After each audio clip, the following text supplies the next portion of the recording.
आज की वीडियो में हम BSc first year pharmaceutical chemistry में पूछे गए ऑब्जेक्टिव क्वेश्चन को सॉल्व करेंगे। ये क्वेश्चन कुछ प्रीवियस ईयर्स में पूछे गए हैं, तो कुछ ऑब्जेक्टिव क्वेश्चन बोर्ड पर लिखे हुए हैं और उनके डायरेक्ट आंसर बोर्ड पर लिखे गए हैं। तो देखते हैं ऑब्जेक्टिव क्वेश्चन और उनके डायरेक्ट आंसर। जो पहला क्वेश्चन है, first edition of IP. IP का फुल फॉर्म होता है इंडियन फार्माकोपिया। इंडियन फार्माकोपिया का पहला एडिशन का पब्लिकेशन सन 1955 में किया गया था। दूसरा प्रश्न है, first edition of BP British pharmacopoeia का पहला एडिशन का पब्लिकेशन सन 1864 में किया गया था। तीसरा प्रश्न है, एंटीपायरेटिक यूज्ड फॉर। इसका सही आंसर है फीवर। एंटीपायरेटिक ऐसे मेडिसिन होते हैं जो ह्यूमन बॉडी के टेम्परेचर को या बुखार को कम करने के लिए उपयोग किए जाते हैं। इसका राइट आंसर है फीवर।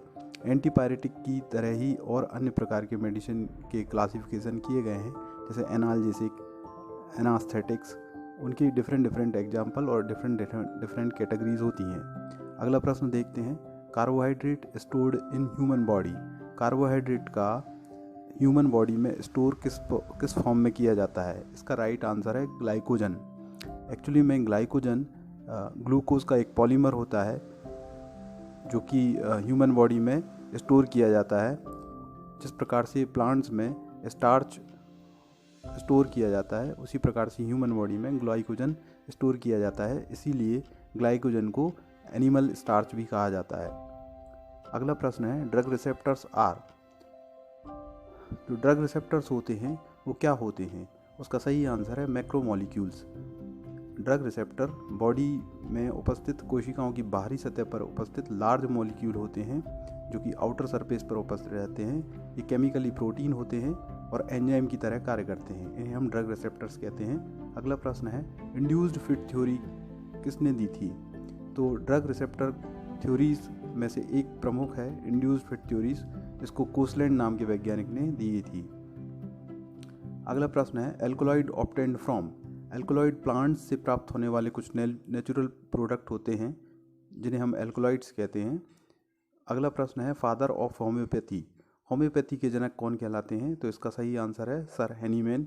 अगला प्रश्न है, सिद्धा मेडिसिनल सिस्टम को क्या कहा जाता है? तो सिद्धा मेडिसिनल सिस्टम को शिवा मेडिसिनल सिस्टम के नाम से भी जाना जाता है। और आखिरी 10वां प्रश्न है, ब्लड शुगर किसे कहा जाता है? तो ब्लड शुगर ग्लूकोज को कहा जाता है। हमें याद रखना चाहिए कि ग्लूकोज का मॉलिक्यूलर फार्मूला C6H12O6 होता है। साथ ही साथ इसमें एल्डिहाइड फंक्शनल ग्रुप होता है। पायरेटिक मेडिसिन या एंटीपायरेटिक ड्रग ऐसे मेडिसिन या ड्रग होते हैं जो बेसिकली बुखार को या फीवर को रिड्यूस करते हैं। इन्हें हिंदी में ज्वरनाशी कहा जाता है। एनाल्जेसिक मेडिसिन या एनाल्जेसिक ड्रग पेन सेंसेशन को डिस्ट्रॉय करते हैं। इन्हें हिंदी में दर्द निवारक मेडिसिन कहा जाता है। जैसा कि आपको बोर्ड पर दिख रहा हुआ है, एंटीपायरेटिक और एनाल्जेसिक मेडिसिन के स्ट्रक्चर बने हुए हैं। पहला है पैरासीटामोल, दूसरा है एस्प्रिन। इसके बाद अगला क्वेश्चन था ग्लूकोज से रिलेटेड। ग्लूकोज को ग्रेप शुगर या ब्लड शुगर भी कहा जाता है। इसका मॉलिक्यूलर फार्मूला C6H12O6 है। इसमें एल्डिहाइड फंक्शनल ग्रुप होता है। फ्रक्टोज को फ्रूट शुगर कहा जाता है। यह मैक्सिमम स्वीटनेस वाली शुगर होती है। इसका मॉलिक्यूलर फार्मूला भी C6H12O6 होता है। इसमें फंक्शनल ग्रुप कीटोन होता है। ग्लूकोज के कुछ पॉलीमर होते हैं जिन्हें हम पॉलीसेकेराइड के नाम से जानते हैं। ग्लूकोज का एक पॉलीमर स्टार्च होता है जिसमें अल्फा ग्लूकोज यूनिट होती हैं।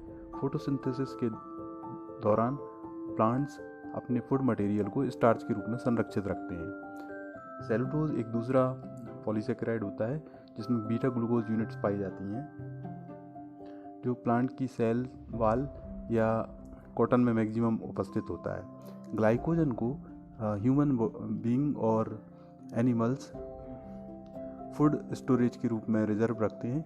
इसे एनिमल स्टार्च कहा जाता है। अगला क्वेश्चन ड्रग रिसेप्टर थ्योरी से रिलेटेड था। लॉक एंड की थ्योरी एमिल फिशर के द्वारा दी गई। इंड्यूस्ड फिट थ्योरी कोसलैंड ने दी है और ऑक्यूपेशन थ्योरी क्लार्क ने दी है। जब किसी ड्रग का किसी रिसेप्टर जो कि मैक्रोमोलिक्यूल होता है, केमिकली ये प्रोटीन होते हैं और एंजाइम की तरह कार्य करते हैं, ड्रग रिसेप्टर के साथ इंटरेक्शन करके ड्रग रिसेप्टर कॉम्प्लेक्स बनाता है और एक निश्चित बायोलॉजिकल इफेक्ट प्रोड्यूस करता है। कुछ इम्पोर्टेंट क्वेश्चन, ऑब्जेक्टिव टाइप के इम्पोर्टेंट क्वेश्चन आज हम डिस्कस करेंगे। तो आइए शुरू करते हैं। पहला प्रश्न है, बेंजीन में कितने पाई बॉन्ड होते हैं? Benzene has pi bonds. पहला ऑप्शन है 2, दूसरा ऑप्शन है 4, तीसरा ऑप्शन है 3, चौथा ऑप्शन है 6। इसका सही उत्तर है 3। बेंजीन मॉलिक्यूल में 3 पाई बॉन्ड होते हैं। दूसरा प्रश्न है, 1 hectogram is equal to, 1 hectogram कितने ग्राम के बराबर होता है? इसका सही उत्तर है 100 ग्राम। 1 हेक्टोग्राम 100 ग्राम के बराबर होता है। तीसरा प्रश्न है, 10 पाउंड्स कितने किलोग्राम के बराबर होता है? 10 पाउंड्स कितने किलोग्राम के बराबर होता है? इसका सही आंसर है 4.5 किलोग्राम। चौथा प्रश्न है, पोटास एलम, पोटास एलम का मॉलिक्यूलर फार्मूला क्या होता है? तो इसका सही आंसर बोर्ड पर लिखा हुआ है K2SO4 Al2SO4 का होल थ्राइस डॉट 20H4H2O, या जिसे हम KAlSO4 का होल ट्वाइस डॉट 12H2O भी लिख सकते हैं। अगला प्रश्न है, मोहर सॉल्ट या मोहर लवण का मॉलिक्यूलर फार्मूला क्या होता है? सही आंसर आपको बोर्ड पर दिख रहा है FeSO4 NH4 का whole twice SO4 dot 6H2O, ferrous ammonium sulphate. Mohr sulphate को फेरस अमोनियम सल्फेट भी कहा जाता है। अगला प्रश्न है, substrate to be analysed in titration, titration की प्रोसीजर में ऐसे विलयन जिनका एनालिसिस किया जाता है उन्हें क्या कहा जाता है?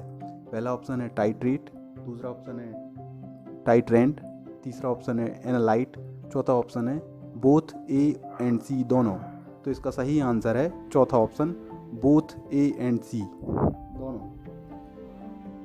क्योंकि टाइट्रेशन की प्रोसीजर में ऐसे सबस्ट्रेट या ऐसे सॉल्यूशन जिनका एनालिसिस किया जाना है उन्हें हम टाइट्रेट या एनालाइट कहते हैं, और जिसके द्वारा किया जाता है उन्हें हम टाइट्रेटर या टाइट्रेंट कहते हैं। अगला प्रश्न है, फिनोल्फ्थलीन किस माध्यम में किस प्रकार का कलर देता है? टाइट्रेशन के ड्यूरेशन में फिनोल्फ्थलीन इंडिकेटर यूज़ किया जाता है, वो किस प्रकार का कलर देता है और किस मीडियम में कलर देता है? तो इसके 4 ऑप्शन दिए गए हैं। इसका सही आंसर है C वाला, फिनोल्फ्थलीन बेसिक मीडियम में पिंक कलर देता है। 8वां प्रश्न है, सल्फेट की लिमिट टेस्ट के लिए कौन सा लिमिटिंग रिएजेंट रिक्वायर्ड है? इसके 4 ऑप्शन दिए हुए हैं। सही आंसर है सिल्वर नाइट्रेट, इसका पहला ऑप्शन है सिल्वर नाइट्रेट, दूसरा ऑप्शन है बेरियम क्लोराइड, तीसरा ऑप्शन है AgCl, चौथा ऑप्शन है नन। तो इसका सही आंसर है बेरियम क्लोराइड। सल्फेट की लिमिट टेस्ट के लिए बेरियम क्लोराइड को लिमिटिंग रिएजेंट के रूप में उपयोग किया जाता है। अगला प्रश्न है, लूनार कास्टिक किसे कहा जाता है? तो इसका सही आंसर है सिल्वर नाइट्रेट। सिल्वर नाइट्रेट को लूनार कास्टिक भी कहा जाता है। अगला प्रश्न है, एंटी मलेरियल ड्रग पहली बार कहाँ से प्राप्त की गई थी? एक फेमस एंटी मलेरियल ड्रग होती है जिसे क्विनीन कहते हैं, या क्विनीन सल्फेट जिसे हम कहते हैं, उसको पहली बार सिंचोना प्लांट के बार्क से प्राप्त किया गया था। अगला प्रश्न है, अंजना ड्रग यूज्ड फॉर, आँखों के लिए आयुर्वेदिक सिस्टम में जिस ड्रग को उपयोग किया जाता है उसे अंजना कहा जाता है। अगला 12वां क्वेश्चन है, injection route are called as, injection route को और किस नाम से जानते हैं? तो इंजेक्शन रूट को पेनेट्रेशन रूट के नाम से भी जाना जाता है। 13वां प्रश्न है, 1 किलोग्राम कितने पाउंड के बराबर होता है? तो इसका सही आंसर बोर्ड पर लिखा हुआ है 1 किलोग्राम 2.205 पाउंड के बराबर होता है। पाउंड एक भार की यूनिट है जिसका सिंबल LBS होता है।